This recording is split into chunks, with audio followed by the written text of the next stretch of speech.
Welcome to in front of me ASUS Zenfone 9, and I'll show you how to change screen recorder sound settings on this device.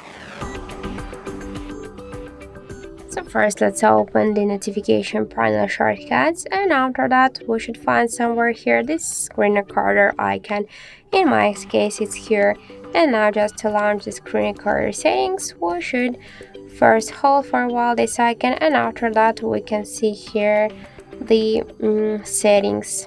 After that, if you want to change the sound settings, we should click here to record audio. Now we can use the internal audio, so the media on our device.